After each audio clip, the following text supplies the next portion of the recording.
अस्सलाम वालेकुम, मैं हूं शाज़ेब खानज़ादा। अफगान तालिबान और अफगान मीडिया यह दावा कर रहा है कि गुज़िश्ता रात पाकिस्तान ने अफगानिस्तान के अंदर फ़िज़ाई हमले किए हैं, जिसके नतीजे में सिविलियंस की हलाकतें भी हुई हैं। अफगान तालिबान ने इन मुबैना हमलों का जवाब देने की धमकी भी दे दी है, मगर आज DGISPR लेफ्टिनेंट जनरल अहमद शरीफ चौधरी ने सहाफ़ियों से मुलाकात में कहा कि पाकिस्तान जब भी हमला करता है तो ऐलानिया करता है।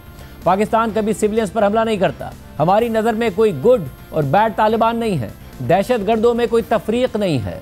DGISPR ने मजीद कहा कि खून और तिजारत एक साथ नहीं चल सकते। ये नहीं हो सकता कि हम पर हमले भी हों और हम तिजारत भी करें। हम अफगान अवाम के ख़िलाफ़ नहीं बल्कि दहशत गर्दी के ख़िलाफ़ हैं।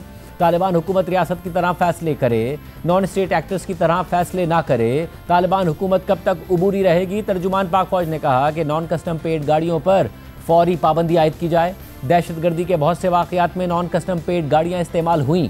DGISPR ने ब्रीफिंग में मजीद कहा कि जनरल फैज़ हमीद का ट्रायल कानूनी मामला है, इस पर क़यास सराइयाँ ना की जाएँ। जब ये मामला हतमी नतीजे पर पहुँचेगा तो फौरी तौर पर ऐलान कर दिया जाएगा। इससे पहले आज ही अफगान तालिबान ने पाकिस्तान पर सीज़ फायर की खिलाफ वर्जी करते हुए अफगानिस्तान में फ़िज़ाई कार्रवाई का इल्ज़ाम लगाया था। तर्जुमान अफगान हुकूमत ज़बीउल्लाह मुजाहिद के बयान के मुताबिक गुज़िश्ता रात पाकिस्तानी फ़ौज की जानिब से अफगानिस्तान के सूबे पख्तीका, खोस्त और कुनड़ में किए गए फ़िज़ाई हमले न सिर्फ अफगानिस्तान की खुद मुख्तारी और फ़िज़ाई हदूद की सरीहन खिलाफ वर्जी है, बल्कि ये इक़दाम पाकिस्तानी इंतज़ामिया की जानिब से बैनुल-अक़वामी तौर पर तस्लीम शुदा उसूलों और क़वानीन से भी खुला इन्हिराफ है। अफगानिस्तान इस खिलाफ वर्जी और मुजरिमाना इक़दाम की सख्त तरीन अल्फाज में मजम्मत करता है। एक बार फिर वाज़े करते हैं कि हम अपनी फ़िज़ाई और ज़मीनी हदूद के दिफा को अपना शरई हक़ समझते हैं और मुनासिब वक्त पर इसका लाज़मन जवाब दिया जाएगा। एक और पोस्ट में ज़बीउल्लाह मुजाहिद ने इन मुबैना हमलों में अफगान सिविलियंस की हलाकतों का दावा भी किया।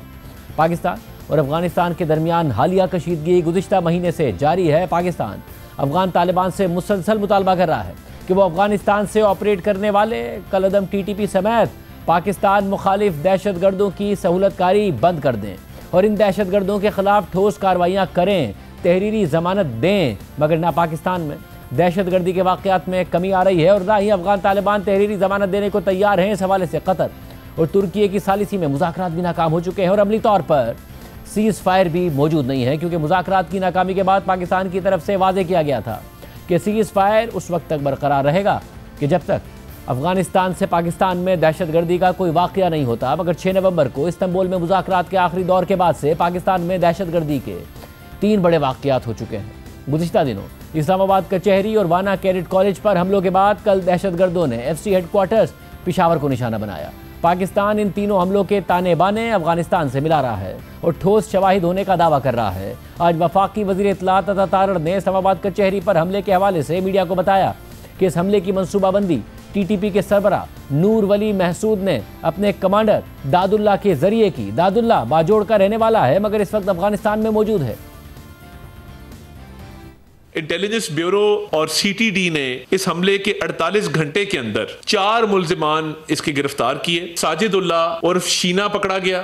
उसके बाद ये कामरान खान, मोहम्मद जाली और शाह मुनीर, हैंडलर है साजिदुल्ला और शीना, ये उस सुसाइड बॉम्बर को भी लेके आया, उस जैकेट को भी लेके आया और ये प्लानिंग हुई इस हमले की। वो फितरा अल ख्वारिज और TTP का जो सरबराह है नूर वली महसूद, ये उसने प्लानिंग की अपने कमांडर दादुल्ला के जरिए, जो बाजोड़ का रहने वाला है, मगर दादुल्ला इस वक्त अफगानिस्तान में मौजूद है।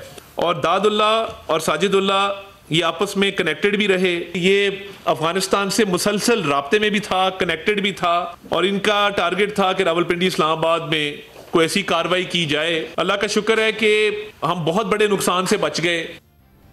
वज़ीर इत्तलात अता तारड़ ने प्रेस कॉन्फ्रेंस के दौरान इस्लामाबाद कचहरी हमले के गिरफ्तार मुबैना हैंडलर साजिदुल्ला उर्फ शीना का एतराफ़ी बयान भी चला दिया। साथ ही हुकूमत FC हेडक्वार्टर पेशावर पर हमले का ताल्लुक भी अफगानिस्तान से जोड़ रही है। आज IG खैबर पख्तूनख्वा ज़ुल्फ़िकार हमीद ने पेशावर में मीडिया से गुफ्तगू के दौरान सवाल का जवाब देते हुए कहा कि अभी तक के शवाहिद से महसूस हो रहा है कि दहशत गर्द अफगान शहरी थे। इन्वेस्टिगेशन में काफ़ी प्रोग्रेस हो चुकी है। तीनों की जो फोटोग्राफ्स वो हमने, चूँकि सारी CC फुटेजेस पूरे शहर से हमने फिर इकट्ठी करनी शुरू की, उनकी फ़ोटोग्राफ्स ले लिए गए हैं। फिंगरप्रिंट्स नादरा को मैचिंग के लिए भिजवा दिए गए। जो फोरेंसिक एविडेंस मौके पे थी वो ले ली गई थी। जो BD ने जो सारे एक्सप्लोसिव्स और ये चीज़ें ली थी उनका भी सारा एनालिसिस और जो पिछले इंसिडेंट्स के साथ अगर कोई मैचिंग है वो भी इस वक्त अंडर प्रोसेस है और अब हम उसको ट्रैक कर रहे हैं कि ये किस तरफ से आए हैं। अफगानी थे कोई शवायद आ चुकी चुके हैं या वो सिंपल किया है? देखिए, ये हम इसलिए कह रहे हैं कि जो ज़ाहिर है अभी तक की जो एविडेंस है उसके मुताबिक ही ऐसे ही महसूस हो रहा है। इसके अलावा एसपीआर के मुताबिक सिक्योरिटी फोर्सेज ने बनू में इंटेलिजेंस बेस्ड ऑपरेशन किया जिसमें 22 खवारिज मारे गए। पाकिस्तान में दहशतगर्दी के वाकयात की वजह से पाक अफगान सरहद भी 1 माह से ज़ायद अरसे से बंद है। तिजारती बंदिश से अफगानिस्तान की मुश्किलात बढ़ती जा रही हैं। अफगान ताजिर परेशान हैं क्योंकि अफगानिस्तान अपनी बैरून मुल्क तिजारत के लिए पाकिस्तान पर बहुत ज़्यादा इन्हिसार करता है और फिलहाल पाकिस्तान की तरफ से सरहद खोलने का कोई इम्कान भी नज़र नहीं आ रहा है। आज मीडिया ब्रीफिंग में DGI SPR ने कहा कि ये नहीं हो सकता कि हम पर हमले भी हों और हम तिजारत भी करें। इस सारी सूरत हाल से निपटने के लिए हालिया दिनों में अफगान तालिबान पाकिस्तान के मुतबादिल तिजारती रास्ते तलाश कर रहा है। अफगान ताजिरों को भी ऐसी ही हिदायत जारी की गई हैं। अफगानिस्तान चाबहार बंदरगाह को ज़्यादा मौसर बनाने के लिए भारत से उम्मीदें लगा रहा है। इसी तनाजुर में अफगान वजीर तिजारत नूरुद्दीन अजीज़ी ने तिजारती वफ्द के साथ भारत का 5 रोज़ा दौरा किया। दिल्ली में मीडिया से बात करते हुए उन्होंने कहा कि भारतीय हुक्काम से मुज़ाकरात के दौरान चाबहार बंदरगाह के हवाले से बात हुई है। मुतवक्की यही है कि हमारे ट्रेड और इन्वेस्टमेंट और ट्रांजिट खूब अच्छी तरह इजाफा आएगा और इंशाअल्लाह सेक्टर खुसूसी इस मज़ीयत से इस्तेफादा करेंगे। चाबहार के मसीर से जो हम बात कर रहे हैं कि इस रास्ते को हम खोलेंगे और जो ज़मीनी और एयर कॉरिडोर है इस पे मज़ीद काम हो रहा है। मज़ीद कोशिश करेंगे कि और भी फैसिलिटेट हो जाए और एक्टिव हो जाए, कंपटीशन बीच में हो कि दूसरा रास्ते से खामखा इसमें कीमत कम हो ताकि ये सारे रास्ते जो है ना ये फंक्शनल हो। भारत ने भी अफगान वजीर तिजारत के दौरे के अख्तिताम पर एलामिया जारी किया है। भारतीय न्यूज़ एजेंसी ANI के मुताबिक भारतीय दफ्तर खारजा ने अपने बयान में कहा है कि इस दौरे के दौरान अफगान वजीर तिजारत की भारतीय वजीर खारजा जयशंकर से मुलाकात हुई जिसमें दोनों ममालिक के 2 तरफ़ा ताल्लुकात, कनेक्टिविटी और दोनों ममालिक के दरमियान अवामी तबादलों पर गुफ्तगू की गई। साथ ही अफगान वजीर तिजारत और भारतीय वजीर तिजारत के दरमियान होने वाली मुलाकात में तिजारती सहूलियात, मार्केट तक रसाई, कनेक्टिविटी और कैपेसिटी बिल्डिंग समेत कई उमूर पर गुफ्तगू की गई। इस सारी सूरत हाल में पाकिस्तान और अफगानिस्तान के ताल्लुकात मामूल पर लाने के लिए दोस्त ममालिक अब भी कोशिशें कर रहे हैं कि दोनों ममालिक के दरमियान मुज़ाकरात दोबारा शुरू हो जाएं। तुर्की के सदर एर्दोआन की हिदायत पर कुछ दिन पहले तुर्की के आला हुक्काम का पाकिस्तान का दौरा मुतवक्के था, मगर अब तक तुर्की का वफ्द पाकिस्तान नहीं पहुंचा, जबकि इस दौरे के शेड्यूल के हवाले से ज़्यादा तफसीलात भी सामने नहीं आई हैं। इसके अलावा ईरान भी पाकिस्तान और अफगानिस्तान को मुज़ाकरात की मेज़ पर बिठाने के लिए सालिसी की पेशकश कर चुका है। ईरानी वज़ीर ख़ारजा अब्बास अराग़ची खुद इस हवाले से मुतहरिक हैं। हाल ही में रूसी खबर रसा इदारे से बात करते हुए ईरान के नायब वज़ीर ख़ारजा सईद खतीबज़ादे ने कहा था कि ईरान दिसंबर के वस्त में पाकिस्तान और अफगानिस्तान के दरमियान कशीदगी कम करने के लिए एक मीटिंग की मेज़बानी करेगा। इस मीटिंग में रूस और चीन की शिरकत भी मुतवक्के है, मगर अब पाक अफगान कशीदगी मज़ीद बढ़ गई है। पाकिस्तान में दहशतगर्दी के वाक़यात हो रहे हैं और अफगान तालिबान ने इल्ज़ाम लगा दिया है कि पाकिस्तान ने अफगानिस्तान में फ़िज़ाई हमले किए हैं। इसलिए इन हालात में दोनों ममालिक के दरमियान मुज़ाकरात की बहाली एक बड़ा चैलेंज बनता जा रहा है। दूसरी जानिब मई में ऑपरेशन सिंदूर में नाकामी और 7 तैयारों का नुकसान उठाने के बाद मोदी हुकूमत पाकिस्तान के हवाले से मुसलसल इश्तियाल अंगेज़ और मुतनाज़ बयानात दे रही है। दिल्ली में सिंधी समाज से मुताल्लिक होने वाली एक तकरीब में भारतीय वज़ीर दिफा राजनाथ सिंह ने कहा कि आज शायद सिंध की सरजमीन भारत का हिस्सा नहीं है, लेकिन तहजीबी तौर पर सिंध हमेशा भारत का हिस्सा रहेगा। और जहाँ तक ज़मीन की बात है तो सरहदें बदल सकती हैं, क्या पता कल को सिंध फिर से भारत में वापस आ जाए। आज सिंध की भूमि या भारत का हिस्सा भले ही न हो, सभ्यतागत रूप से सिंध हमेशा भारत का हिस्सा रहेगा। और जहां तक जमीन की बात है तो बॉर्डर्स तो बदल सकते हैं, क्या पता कल को सिंध भारत में फिर से वापस आ जाए। लेकिन सिंध के हमारे लोग जिन्होंने सिंधु नदी को पवित्र माना है, हमेशा हमारे वो अपने रहेंगे, वो चाहे कहीं भी हों। पाकिस्तान राजनाथ सिंह के इस बयान की शदीद मजम्मत कर रहा है। दफ्तर खारजा ने भारतीय क़यादत की तरफ से ऐसे बयानात को इलाकाई अमन और सलामती के लिए ख़तरा करार दिया है और कहा है कि भारतीय वज़ीर दिफा के ख्याली और ख़तरनाक हद तक तारीख को मस्ख़ करने वाले बयानात एक तौसी पसंद हिंदुत्वा ज़हनियत को ज़ाहिर करते हैं और ये बैनुल-अक़वामी क़वानीन, तस्लीम शुदा सरहदों की हुर्मत और रियासती खुद मुख्तारी की खुली खिलाफ वर्जी है। जबकि वज़ीर आला सिंध मुराद अली शाह ने राजनाथ सिंह के बयान पर रद्द-ए-अमल देते हुए एक्स पर लिखा कि ये तारीख से नावाकिफ़ और सिफारती तौर पर गैर ज़िम्मेदाराना बयान है। सिंध ने पाकिस्तान की तकसीम से भी पहले 1936 में बॉम्बे प्रेसिडेंसी से अलग होने का इंतखाब किया, क्योंकि सिंध के लोग खुद मुख्तारी, इज़्ज़त और अपनी ज़ाती सियासी शनाख्त चाहते थे। सिंध पाकिस्तान का लाजमी और नाकाबिल तकसीम हिस्सा कल भी था, आज भी है और हमेशा रहेगा। वज़ीर आला सिंध ने मज़ीद लिखा कि हमारे बारे में दिन में ख्वाब देखने के बजाय भारत के वज़ीर दिफा को अपने मुल्क के अंदरूनी इख्तिलाफात पर तवज्जो देनी चाहिए। हमारे साथ मौजूद है वज़ीर दिफा ख्वाजा आसिफ साहब। ख्वाजा साहब बहुत शुक्रिया मुझे ज्वाइन करने के लिए। ख्वाजा साहब, आपने ही जब ज़ाहिर उन्होंने वाना में हमला किया, आप हमारे प्रोग्राम में मौजूद थे, आपने कहा था पाकिस्तान जवाब देगा, अपने वक्त पर जवाब देगा। 3 कार्रवाइयाँ हो गई। अब अफगान तालिबान इल्ज़ाम लगा रहे हैं कि पाकिस्तान ने कार्रवाई की है और 3 इलाकों में की है। पाकिस्तान क्या डिनाई कर रहा है या उनके इस इल्ज़ाम को सिर्फ डिनाई कर रहा है कि सिविलियंस मारे गए हैं इस कार्रवाई में? लेकिन दोनों जो है चीज़ें जो है ना वो इस वक्त नॉन एग्जिस्टेंट हैं। हम ज़रूर रिएक्ट करते हैं, रिटेलिएट भी करते हैं, लेकिन सिविलियंस के कतई तौर पे ये हमारा ना वतीरा है। हम हमारी डिसिप्लिन्ड फोर्स है जिसकी एक रवायात हैं, जिसका एक कोड ऑफ कॉन्डक्ट है। ये कोई हम इस किस्म के रैग टैग ग्रुप्स नहीं हैं जिस तरह तालिबान है, जिनका ना कोई कोड ऑफ कॉन्डक्ट है, ना कोई मज़हब है, ना कोई तौर तरीके हैं। जो भी सामने हिस्ट्री है पिछले 20, 25, 30 साल की या 40 साल की, इन लोगों ने कौन सा ऐसा काम किया है। ठीक है, एक काबुल जब इन्होंने वापस लिया तो लोग मुझे ताना देंगे कि मैंने उनको वेलकम किया था, लेकिन किसी से अच्छाई की उम्मीद जो है जब तक बिल्कुल ही वो तमाम हदें पार ना कर जाएं तो रखनी चाहिए। तो राइट ऑफ नहीं किया जा सकता था, लेकिन आज जो है हम बिल्कुल इनको राइट ऑफ कर रहे हैं। हमें बिल्कुल इनसे कोई अच्छाई की उम्मीद नहीं है। दूर दूर तक जो है इन लोगों से कोई इखलाक या मज़हब या कोई कौमियत या कोई एक इंसानियत, किसी किस्म के जो है वो तौर तरीके की जो है आम इनसे उम्मीद नहीं रख सकते। मगर वो ये कह रहे हैं कि पाकिस्तान ने एक दो फिक्रे शाज़े मुझे ये बताया जाए कि दुनिया के किस मज़हब में, किस माशरे में आप किसी के साथ किसी के घर जो है 40-50 साल मेहमान रहे हों और वहाँ पे खूनरेजी करें, उनका नमक खाया हो, उस सरजमीन पे पले हों, उस सरजमीन पे 2 नस्लें जवान हुई हों और फिर उसी सरजमीन का जो है बुरा चाहें, उसमें आग लगाएं, उधर बेगुनाह लोगों को, ख्वातीन को, मर्दों को, बच्चों को वहाँ पे उनका कत्लेआम करें, स्कूलों में और मस्जिदों में जाके बम चलाएं, वहाँ पे लोगों को शहीद करें। ये कैसी कौम है? ये कैसे लोग हैं जो जिनका ये तौर तरीके हैं? ये क्या मज़हब है इनका जो ये सिखाता है कि आप जिस घर में रहें उस घर में नकब लगाएं, उस घर को लूटें, उस घर में खूनरेजी करें, उस घर के मकीनों को कत्ल करें? ये ना हमारा मज़हब सिखाता है ना कोई और मज़हब सिखाता है। ये किस मज़हब के लोग हैं वैसे? मगर अब क्या दीन है इनका? जैसे अब वो ये कह रहे हैं कि हमारी अपनी फ़िज़ाई और ज़मीनी हदूद के दिफा का हमें शरई हक़ हासिल है और मुनासिब वक्त पर हम पाकिस्तान को जवाब देंगे, क्योंकि पाकिस्तान ने अफ़गानिस्तान की सरहदी खिलाफवर्जी की है और मुजरिमाना इक़दाम किया है जिसकी हम मज़म्मत करते हैं। वो तो अब जवाब देने की बात कर रहे हैं, पाकिस्तान ओन नहीं कर रहा है। मैं देखें, हम करेंगे तो वाशगाफ तरीके से करेंगे। ये शरी जो लफ्ज़ इस्तेमाल उन्होंने किया, मुझे इस पर इतराज़ है। कौन सी शरीयत है जिसके ये मानने वाले हैं? ये कौन सी शरीयत है जो डिक्टेट करती है कि आप अपने हमसायों के घरों में भी जाकर रहें, 40-40 साल रहें वहाँ पे, 2 नस्लें जवान हो जाएं वहाँ पे, और फिर आप जो है उनके वहाँ पे खूनरेजी करें? ये कौन सी शरीयत है? किस शरीयत की बात करते हैं? ये खुद अपनी इन्वेंट की हुई है कहीं उन्होंने? शरीयत जो है ये शरीयत मोहम्मदी सल्लल्लाहु अलैहि वसल्लम नहीं है।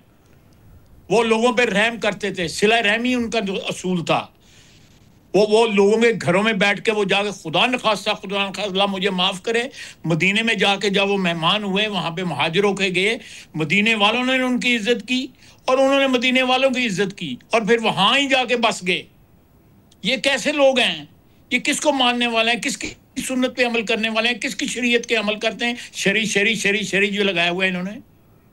मगर ख्वाजा साहब, अब क्या फिर अगर पाकिस्तान, जैसे आप डिनाई कर रहे हैं, तो क्या पाकिस्तान इस वक्त इंतज़ार कर रहा है? क्योंकि तुर्की के वक्त की भी बात थी कि सालिस एक और अब ट्राई कर लें, एक और राउंड हो जाए। क्या पाकिस्तान इसका इंतजार कर रहा है? क्योंकि 3 हमले हो गए, पाकिस्तान ने जवाब नहीं दिया। पाकिस्तान ने तो कहा था हमारी स्टेटेड पॉलिसी है, अगर उन्होंने हमला किया तो हम जवाब देंगे।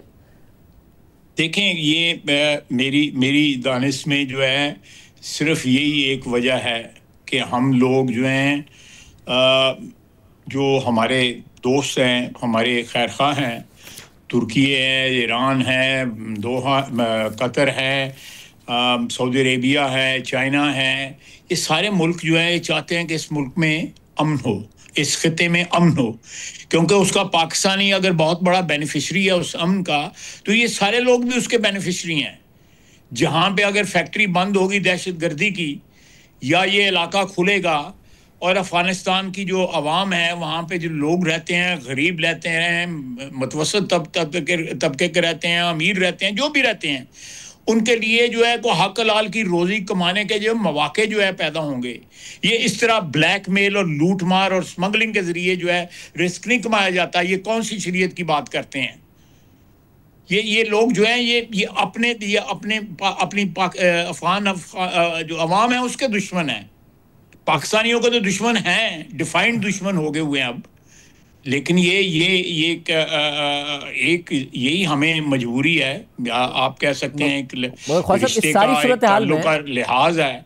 इस सारी सूरत हाल में अफगानिस्तान और भारत तो करीब ही आ रहे हैं। अगर तिजारत इस वक्त बंद है तो अब अफगान वजीर तिजारत जाते हैं भारत, और वहाँ पर उनकी मुलाकात भारतीय वज़ीर ख़ारजा जयशंकर से भी होती है। वो ये ऐलान भी करते हैं 5 रोज़ा दौरे के बाद कि जी जो मुज़ाकरात के दौरान चाबहार बंदरगाह के हवाले से भी बात हुई है कि एक जो अल्टरनेट रूट है वो खोला जाए अफ़गान तिजारत के लिए। अगर पाकिस्तान की तरफ से तिजारत बंद है, वो तो अपने ताजरों को भी कह चुकी है अफ़गान तालिबान की हुकूमत कि अगर आप करेंगे तो फिर नुकसान के ज़िम्मेदार भी आप खुद होंगे, और मना कर रहे हैं वो इस तिजारत से। इस तिजारत को जो भारत के रास्ते या पाकिस्तान के रास्ते? अगर पाकिस्तान के रास्ते तिजारत करेंगे और नुकसान करेंगे तो वो अपने ताजिरों को कह चुके हैं कि जी फिर आप जिम्मेदार खुद होंगे, और अब कोशिश कर रहे हैं वो कि भारत के थ्रू और चाबहार के जरिए ज़ाहिर है, और वो ईरान का रास्ता है वो खुले। बिल्कुल बिल्कुल, अगर उन्होंने कल करना है ना तो आज करें, चाबहार के जरिए करें, आसमान के जरिए करें, ज़मीन के जरिए करें, हवा के जरिए करें, बिल्कुल करें। हमें इस चीज़ का कोई, देखें ये सारे गुड्स जो हैं अल्टीमेटली हमारी मार्केट में आके बिकते हैं। वो जो लोग कारोबार कर रहे हैं, जो इनको भी बता देते हैं, वो लोग जो हैं उन्होंने पाकिस्तान में बेचना है। वहाँ कौन सी मार्केट है ये लग्जरी गुड्स बेचने की? जो लग्जरी गुड्स हमारी मार्केट में आते हैं, ये जूसेस आते हैं, ये मेकअप का सामान आता है, ये पता नहीं क्या क्या आता है जो वापस यहाँ पे आता है। तो ये सारे गुड्स जो हैं ultimately they are destined for Pakistani market. ये कहाँ वो अगर चाबहार ले जाएंगे या किसी और उस पर चले जाएंगे पोर्ट के ऊपर, तो पाकिस्तान आज भी ये जो सरहद बंद हुई है ईरान के जरिए जाके हमारी मार्केट में लेके आ रहे हैं आज भी, even today as we speak. तो इसका सॉल्यूशन क्या है? अब ज़ाहिर फिर अगर वो धमकी भी दे रहे हैं और ये भी कह रहे हैं कि पाकिस्तान ने कार्रवाई की, तो पाकिस्तान अपनी जो सरहदी इस वक्त मॉनिटरिंग है उसको सख्त करे, इंटेलिजेंस को भी अलर्ट रखे कि अगर कोई कार्रवाई होती है, ज़ाहिर कोई, क्योंकि फौजी मुकाबला तो है नहीं, अगर दहशतगर्दी के हमले पाकिस्तान में मजीद होते हैं। देखिए ये उनकी बातें हैं। मैं शाहजेब उनकी बातों को अब सीरियसली लेना जो है ना, या उन पे एतबार करना या उन पे ट्रस्ट करना जो है बिल्कुल बेसूद है। मैं समझता हूँ इससे बड़ी जो है कोई हमाकत नहीं होगी कि उन पे एतबार किया जाए, क्योंकि ये पिछले 3 साल में भी हमने उनके साथ ताल्लुक जो है ना एक सिविलाइज्ड रिलेशन रखने की कोशिश की है। जिस तरह मैंने अभी अर्लियर कहा है कि हमने उनको मैंने पर्सनली वेलकम किया जब उनको फतह हुई और काबुल में दाखिल हुए। उनके मैं वहाँ पे मेरा 2 या 1 दफ़ा मैं वहाँ पे गया भी हूँ। मैंने DGI के साथ गया था, उस वक्त जनरल नदीम थे, मैं उनके साथ गया, मैंने उनसे बातचीत की। उसके बाद जो है हमारे वज़ीर ख़ारजा और DPM भी 2-3 दफ़ा वहाँ से हुए हैं, और मेरा नहीं ख्याल कि इन मुलाकातों से कोई हमें डिविडेंड्स मिले हैं या कोई कामयाबी हुई है या उनके रवैये में कोई तब्दीली आई है। कथित तौर पे उनके रवैये में तब्दीली नहीं आई हुई। ये मैं समझता हूँ कि एक ठीक है, हमारे यहाँ पे खून खराबा कर रहे हैं, दहशतगर्दी कर रहे हैं, हमें उसका नुकसान भी हो रहा है, हमारे फ़ौजी जो हैं जवान भी है शहीद हो रहे हैं, FC के जवान शहीद हो रहे हैं, पुलिस के जवान शहीद हो रहे हैं, आम शहरी शहीद हो रहे हैं, हमें नुकसान हो रहा है, इसमें कोई शक नहीं है। लेकिन अल्टीमेटली अल्लाह ताला करम और फजल रखे, पाकिस्तान की खैर करे। ये अपने मुल्क को जो है ना तबाह बर्बाद कर रहे हैं। जो अल्लाह ने इनको मौका दिया था आज से 3 साल कबल जो है कि अच्छी जो है हाकमियत कायम करें, अल्लाह का नाम लेते हैं, शरीयत का नाम लेते हैं, दूर दूर तक ना वास्ता नहीं है इन चीज़ों से उनका जो है। ये एक रैग टैग ग्रुप है मुफाद परस्तों का। ठीक है, उन्होंने एक जंग लड़ी, नेटो की फोर्सेस के खिलाफ जंग लड़ी। आई डोंट नो कि वो जंग थी या नूरा कुश्ती थी या क्या थी, ये तो अब ये तो वक्त बताएगा ना। पाकिस्तान और अफगानिस्तान के मामलात कहाँ जाके क्या फिर कोई जंग होगी, एक वाकया होगा, पाकिस्तान रिस्पॉन्ड कर रहा होगा? पाकिस्तान अभी तो कह रहा नहीं किया, 3 वाकयात हुए जिसमें पाकिस्तान कह रहा है। मेरा अपना ख्याल है कि जो ultimately this whole thing will precipitate to something where हमारे खित्ते के जो बाकी हमारे हमसाए हैं जो चाहते हैं कि इस खित्ते में अमन हो, उस अमन का जो है उनको भी डिविडेंड्स मिलेंगे, दे विल इंटरवीन। ये it won't take long, otherwise they will be isolated and their total isolation will ultimately result in a collapse. उसमें कोई शक नहीं है। हिंदुस्तान के साथ ताल्लुकात रखना चाहते हैं, ज़रूर रखें। बिल्कुल जो है वो मैं शरीयत की बात कर रहे थे कि वहाँ कोई शरीयत है उसको अपना लें जो है, तो हमें कोई इतराज़ नहीं है। बहुत शुक्रिया। वज़ीर दिफा ख्वाजा आसिफ साहब हमारे साथ मौजूद थे। आज मुलाकात में DGISPR के साथ जो साफ़ियों की हुई उसमें सीनियर साफ़ी तज़कियाकार शहजाद इकबाल भी मौजूद थे। उनसे बात करते हैं पाकिस्तान इस हवाले से क्या सोच रहा है, क्या उस मुलाकात में बात हुई। शहजाद इकबाल साहब बहुत शुक्रिया हमें ज्वाइन करने के लिए। शहजाद, अफगानिस्तान ने तो इल्ज़ाम लगा दिया है, DGISPR का ये कह रहे हैं कि जो कार्रवाई है उसमें सिविलियंस के खिलाफ पाकिस्तान ने नहीं कार्रवाई की जैसा कि अफगानिस्तान की तरफ से इल्ज़ाम लगाया गया है। वो कह रहे हैं अभी हमने कार्रवाई की ही नहीं है। बहुत शुक्रिया शाहजेब। बिल्कुल आज इस हवाले से एक नहीं 2-3 मरतबा बात हुई कि अफगानिस्तान की तरफ से ये एलिज किया जा रहा है कि पाकिस्तान ने उनके ऊपर हमला किया है उनकी सरजमीन पे, जिसमें बच्चों की भी हलाकत हुई है। तो इसको अगर मैं कहूँ तो आउटराइटली रिजेक्ट नहीं किया गया कि ऐसा नहीं हुआ है, but in so many words ये बता दिया गया कि पाकिस्तान अगर इस किस्म का हमला करता तो पाकिस्तान इसकी ओनरशिप लेता।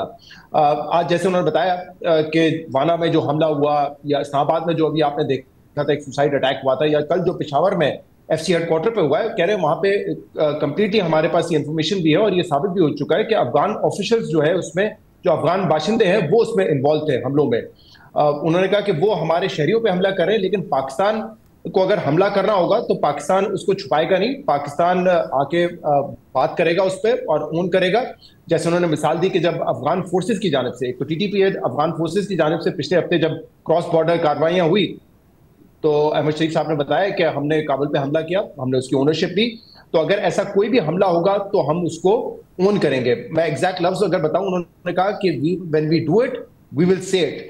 अच्छा, फिर इस पर दोबारा सवाल हुआ और एक मुख्तलिफ तरीके से हुआ। एक साथी ने यह सवाल वहां पर किया कि यह बताया गया था हमें कि अब हमारी पॉलिसी बड़ी वाज़ेह है कि अगर अफगानिस्तान के लोग मुलविस हुए पाकिस्तान में हमला करने पे, उनकी इन्वॉल्वमेंट हुई, तो उसका जवाब दिया जाएगा, और अगर वो अफगानिस्तान की सॉइल से हो रहे होंगे तो वहां पे उसका बाकायदा उनकी सरजमीन पे इसका जवाब दिया जाएगा।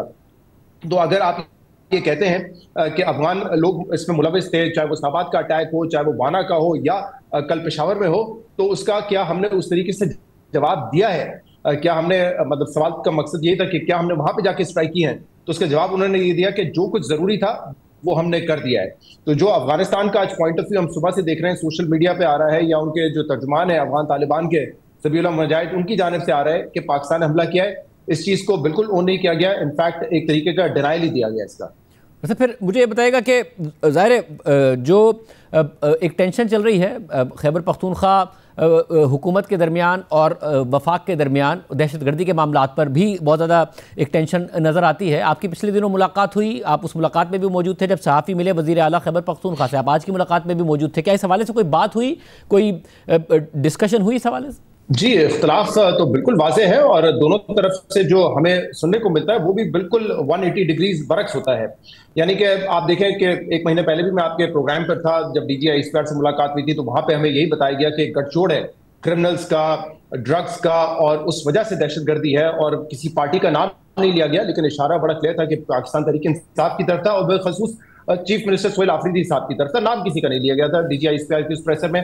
उसका फिर हमें जब वही सवाल हमने पिछले हफ्ते सोहेल आफरीदी साहब से किया इस्लामाबाद में, तो उन्होंने बिल्कुल ही एक मुख्तलिफ पिक्चर पेश की। उन्होंने कहा कि जो भी अगर हम पे ये इल्जाम लगा रहे हैं कि गठजोड़ है, तो फिर इस चीज का जवाब आना चाहिए कि अगर पूरे मुल्क में स्मगलिंग है, पूरे मुल्क में अगर कस्टम नॉन कस्टम पेड गाड़ियां हैं अगर बॉर्डर मैनेजमेंट का मामला है तो वो किसी सिविलियन हुकूमत की जिम्मेदारी कैसे है? वो तो फिर एफसी की जिम्मेदारी है, वो तो फिर फौज पाकिस्तान की जिम्मेदारी है, तो उसका मलबा हम पे क्यों डाला जा रहा है? यानी कि वहां से हम ये इंप्रेशन लेके उठे कि सारी जिम्मेदारी जो है वो केपी हुकूमत की नहीं है, वो जो है बॉर्डर, चाहे बॉर्डर मैनेजमेंट हो या स्मगलिंग को रोकना हो, वो तो फिर जिम्मेदारी है एफसी की या फिर सिक्योरिटी फोर्सेस की।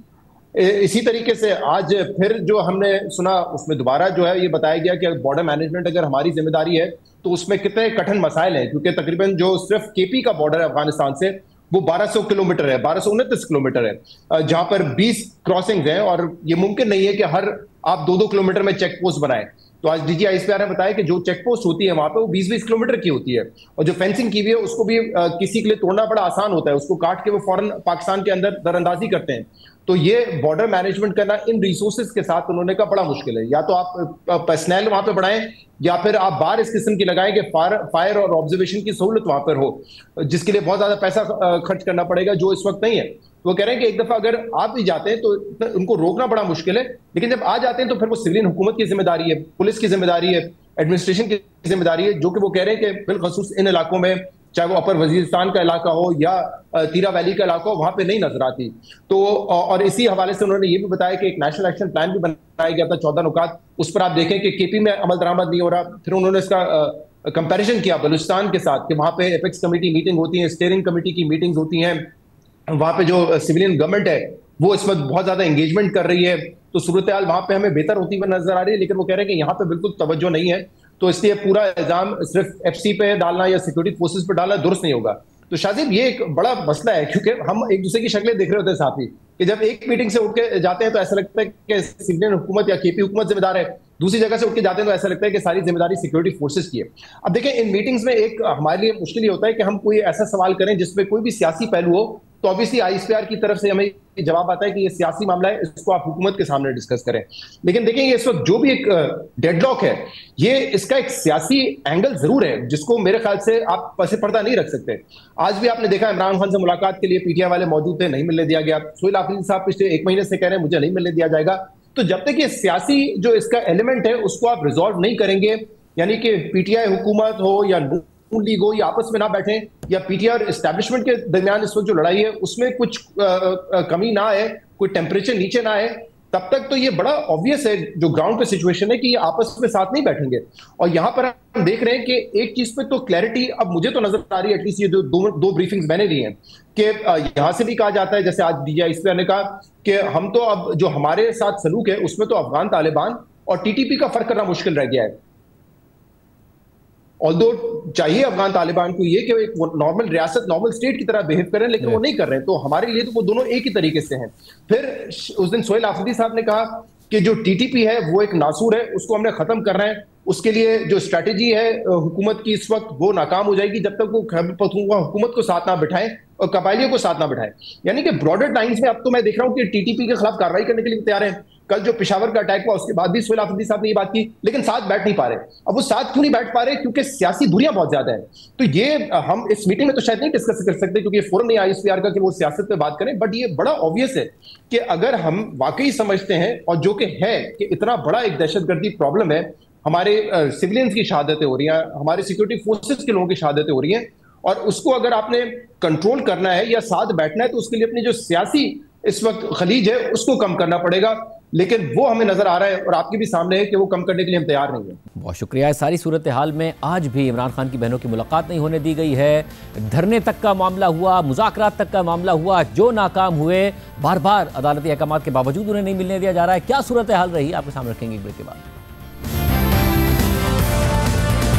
पटियाला जेल में कैद पाकिस्तान तहरीक इंसाफ के बानी और साबिक वजीर आजम इमरान खान से उनकी बहनों और पार्टी रहनुमाओं को अदालती हुक्म के बावजूद मुलाकात की इजाज़त नहीं मिल रही है। और 4 नवंबर को इमरान खान से उनकी बहन उज़्मा खान की मुलाकात के बाद से इमरान खान की किसी भी पार्टी रहनुमा या अहले खाना के फर्द से मुलाकात नहीं हो सकी है। इमरान खान की बहनें और पार्टी रहनुमा मुलाकात की इजाज़त ना मिलने पर मुसलसल एहतजाज कर रहे हैं और गुज़िश्ता हफ्ते मुलाकात की इजाज़त ना मिलने पर अलीमा खान समेत इमरान खान की तीनों बहनों और पार्टी कारकुनों ने अडयाला जेल के बाहर धरना दे दिया था, मगर इस धरने को ख़त्म करने के लिए पुलिस पर ताकत के इस्तेमाल का इल्ज़ाम लगा। अलीमा खान समेत इमरान खान की बाकी बहनों और पार्टी कारकुनों को तशद्दुद का निशाना बनाने का इल्ज़ाम लगा। इस पर एहतजाज हुआ, मजम्मतें हुई और इसी तरह आज भी इमरान खान की बहनें और पार्टी रहनुमा मुलाकात के लिए अडयाला जेल आए, मगर आज भी किसी को इमरान खान से मुलाकात की इजाज़त नहीं दी गई और पुलिस ने अलीमा खान समेत इमरान खान की बाकी बहनों को जेल की तरफ जाने से रोक दिया। जियो न्यूज़ के नुमाइंदे शब्बीर डार के मुताबिक पुलिस ने अलीमा खान समेत इमरान खान की बाकी बहनों को जेल की तरफ जाने से रोक दिया और अडयाला जेल के गोरखपुर नाके पर पुलिस की भारी नफरी तैनात कर दी गई, जबकि इस दौरान पीटीआई कारकुन नारेबाजी करते रहे और पीटीआई कारकुनों ने अडयाला जेल जाने वाला रास्ता बंद कर दिया और अलीमा खान भी अडयाला जेल रोड पर कारकुनों के साथ एहतजाज में शरीक हो गई। इसके बाद अलीमा खान ने अडयाला जेल के करीब गोरखपुर नाके पर धरना दे दिया और अलीमा खान अपनी बाकी बहनों के हमरा रोड पर बैठ गईं। इस मौके पर पुलिस की भारी नफरी भी मौजूद थी। नुमाइंदा जियो न्यूज़ शब्बीर डार के मुताबिक इस दौरान जब अलीमा खान ने पीटीआई कारकुनों के हमरा जेल की तरफ मार्च करने की कोशिश की तो पुलिस और कारकुनों के दरमियान तल्ख कलामी और धक्कमपेल भी हुई और पुलिस की जानिब से पीटीआई कारकुनों को पीछे धकेलने की कोशिश के दौरान दोनों फरीक गुत्थम गुत्था हो गए, जबकि अलीमा खान ने मुलाकात के बगैर वापस जाने से इनकार कर दिया। इस सारी सूरत हाल में पीटीआई के सेक्रेटरी जनरल सलमान अकरम राजा समेत दीगर रहनुमा भी अडयाला जेल के सामने मौजूद हैं, मगर इसके बावजूद आज भी अहले खाना और पार्टी रहनुमाओं में से किसी को भी इमरान खान से मुलाकात की इजाज़त नहीं मिली। धरने पर बैठी इमरान खान की बहन अलीमा खान ने मीडिया से बात करते हुए कहा कि जब तक मुलाकात नहीं कराई जाती हम यही बैठे रहेंगे। इसके अलावा chairman PTI barrister Gohar Khan भी इमरान खान से मिलने के लिए आने वाले रहनुमाओं में शामिल थे, मगर उन्हें भी मुलाकात की इजाज़त नहीं दी गई। बैरिस्टर गौहर खान ने मीडिया से गुफ्तगू करते हुए कहा कि हमें इश्तियाल दिलवाया जाता है मगर हम इश्तियाल में नहीं आएंगे। हर मरतबा उम्मीद से आते हैं कि मुलाकात होगी, मगर सब्र का पैमाना लबरेज हो रहा है। अदालती ऑर्डर के बावजूद मुलाकात नहीं करवाई जा रही। 4 नवंबर को आखिरी मुलाकात करवाई गई थी।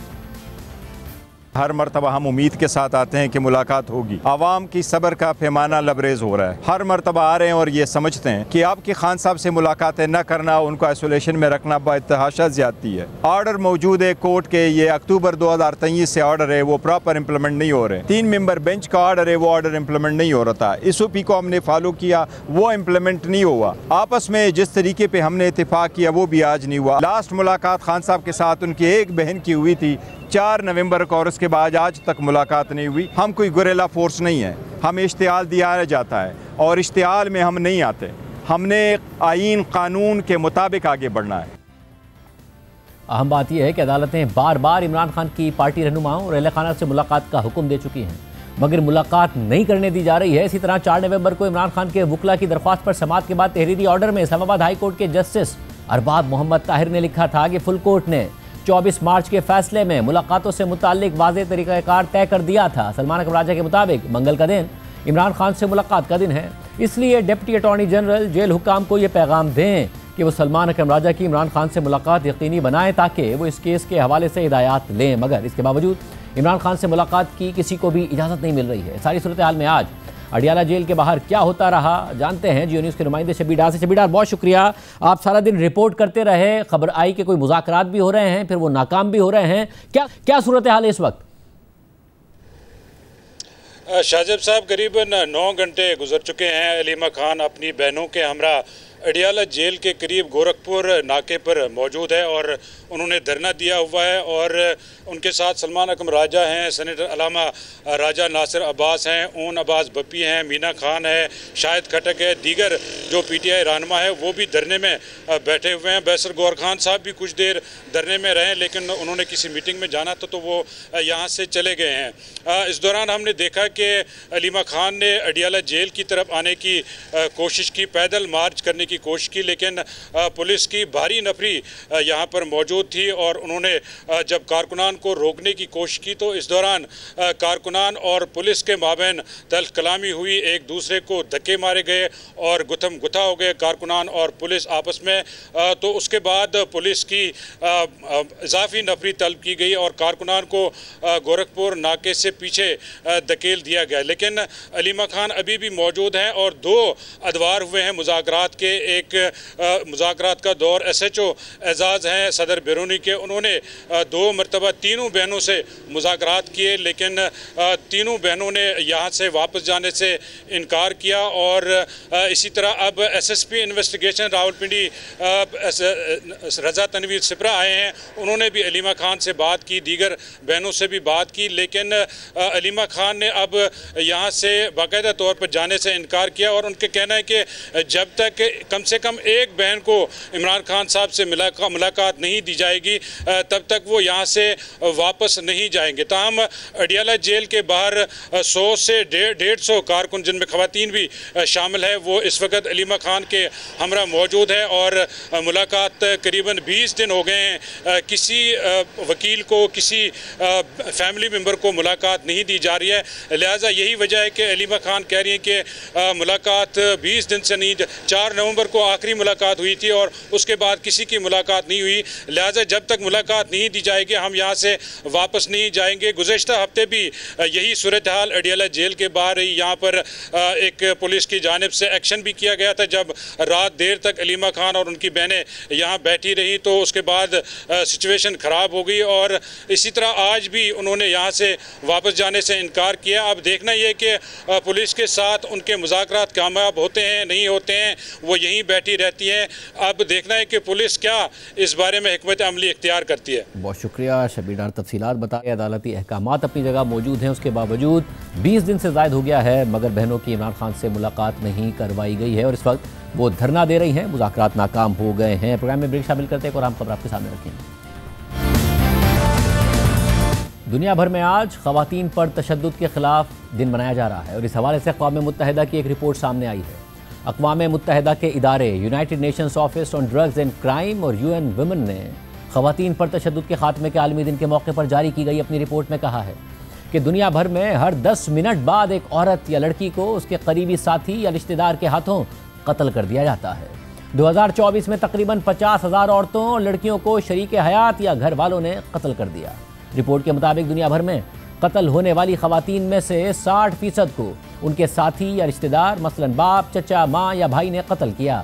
इसके मुकाबले में मर्दों के कत्ल के सिर्फ 11% वाक़यात ऐसे थे जिनमें कातिल कोई करीबी शख्स था। रिपोर्ट में कहा गया है कि ख़वातीन के साथ होने वाले 50,000 कत्ल के वाक़यात की आदाद-ओ-शुमार 117 ममालिक से हासिल किए गए हैं और ये यौमिया 137 ख़वातीन यानी तकरीबन हर 10 मिनट बाद एक औरत के कत्ल के बराबर बनते हैं। दुनिया के किसी भी खित्ते में ख़वातीन के गैरत के नाम पर कत्ल या नस्ली बुनियाद पर कत्ल के वाक़यात से मुकम्मल तौर पर बचाव नहीं हो सका मगर अफ्रीका एक बार फिर सबसे आगे रहा जहाँ गुज़िश्ता साल तकरीबन 22,000 ख़वातीन कत्ल कर दी गई। रिपोर्ट में यह भी कहा गया है कि टेक्नोलॉजी की तरक्की ने औरतों और लड़कियों के ख़िलाफ़ बाज़ इक़साम के तशद्दुद में इजाफ़ा कर दिया है और कुछ नई इक़साम को भी जन्म दे दिया है जैसे बग़ैर रजामंदी के तस्वीर शेयर करना, ज़ाती मालूमात आम कर देना और डीप फेक वीडियोज़ बनाना।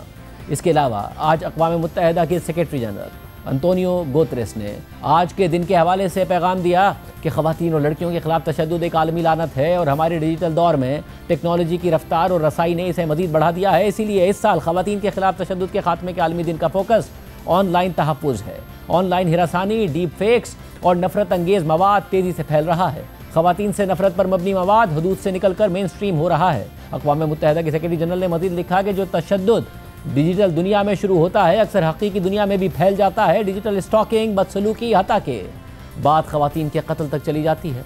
इस बहरान के खात्मे के लिए हम सबको आगे बढ़कर इक़दाम करना होंगे। हुकूमतों को चाहिए कि वो डिजिटल तशद्दुद को जुर्म करार दें और मुतासरा ख़वातीन के लिए मुआवनत को मजबूत बनाएं। टेक्नोलॉजी कंपनियों की जिम्मेदारी है कि वो अपने प्लेटफॉर्म्स को महफूज और जवाबदेह बनाएं और मुआशरों को ऑनलाइन नफ़रत के ख़िलाफ़ मुत्तहिद होकर ज़ीरो टॉलरेंस का रवैया इख्तियार करना होगा। हम ये बर्दाश्त नहीं कर सकते कि डिजिटल दुनिया में भी एक ऐसी जगह बन जाए जहां ख़वातीन और लड़कियां गैर महफूज हों। डिजिटल हिरासानी एक संगीन मसला बनता जा रहा है। पाकिस्तान से मुताल्लिक डिजिटल राइट्स फाउंडेशन ने अपनी सालाना रिपोर्ट डिजिटल सिक्योरिटी हेल्पलाइन जारी की है जिसके मुताबिक रिपोर्ट में पाकिस्तान में tech facilitated gender based violence के क्राइसिस पर भी रोशनी डाली गई है। जिसके मुताबिक हेल्पलाइन को दिसंबर 2016 से मजमूई तौर पर 20,000 से ज़ायद शिकायत मौसूल हुई हैं जिनमें से सिर्फ 2024 में 3,171 शिकायत दर्ज की गई हैं। ऑनलाइन हिरासमेंट का सबसे ज़्यादा निशाना ख़वातीन बनती हैं जिनसे मुताल्लिक 1,772 केसेस रिपोर्ट हुए। 18 साल से कम उम्र बच्चों और नौजवानों के केसेस में 2023 के मुकाबले में 51% इजाफा भी तशवीशनाक है। पाकिस्तान में ख़वातीन पर तशद्दुद और हिरासानी एक संगीन मामला है और इस हवाले से मुसलसल वाक़यात सामने आते रहते हैं। आज ही रावलपिंडी में खातून पर तशद्दुद की FIR पुलिस की मुद्दत में दर्ज हुई है। FIR के मुताबिक सोशल मीडिया पर एक वीडियो वायरल हुई जिसमें चंद अफराद एक लड़की के सर के बाल ज़बरदस्ती काट रहे हैं। इलाके से पता करने पर मालूम हुआ कि यह वाक़या क्रिश्चियन कॉलोनी का है। मुल्ज़िमान के नाम नज़ार खान, मोहम्मद अनीस, जलील खान, जब्बार खान और चंद नामालूम अफराद के नाम से शनाख्त हुई है। FIR के मुताबिक नज़ार खान और चंद लोगों ने लड़की के सर के बाल ज़बरदस्ती काट कर और वीडियो सोशल मीडिया पर वायरल करके सख्त ज्यादती की है। इस हवाले से रावलपिंडी पुलिस ने सोशल मीडिया प्लेटफॉर्म एक्स पर लिखा है कि मुतासरा लड़की पर तशद्दुद और बाल काटने की वीडियो सामने आई, जिसके बाद एक वीडियो बयान भी सामने आया। बयान के मुताबिक लड़की पर रावलपिंडी और इस्लामाबाद में तशद्दुद और ज़बरदस्ती बाल काटने का वाक़या 1.5 माह कबल पेश आया और वाक़े को पुलिस में रिपोर्ट नहीं किया गया था। CPO रावलपिंडी पुलिस का मुतासरा लड़की से रब्ता हो गया है, जिनकी दरख्वास्त पर थाना नसीराबाद में कानूनी कार्रवाई की जा रही है। मुतासरा लड़की के बयान की रोशनी में 3 मुल्जिमान को भी तहवील में ले लिया गया है। इसके अलावा गुज़िश्ता हफ्ते ही सुप्रीम कोर्ट ने अपने एक फैसले में ख़वातीन के खिलाफ पुरतशद्दुद जराइम में रियासती सतह पर मौजूद सज़ा से बच निकलने की रविश पर शदीद तशवीश का इजहार किया है। गुज़िश्ता हफ्ते सुप्रीम कोर्ट से मुस्ताफ़ी होने वाले जस्टिस अतहर मिन अल्लाह ने 3 रुकनी बेंच की सरबराही करते हुए गुजरात की अदालत के अंदर जज के सामने शौहर के हाथों खातून के बहिमाना कत्ल का फैसला सुनाया था, जो 5 दिन पहले जारी किया गया है। फैसले में लिखा है कि यह मुकदमा 28 साला नईमा बीबी के हैरानकुन और भयानक कत्ल से मुताल्लिक है।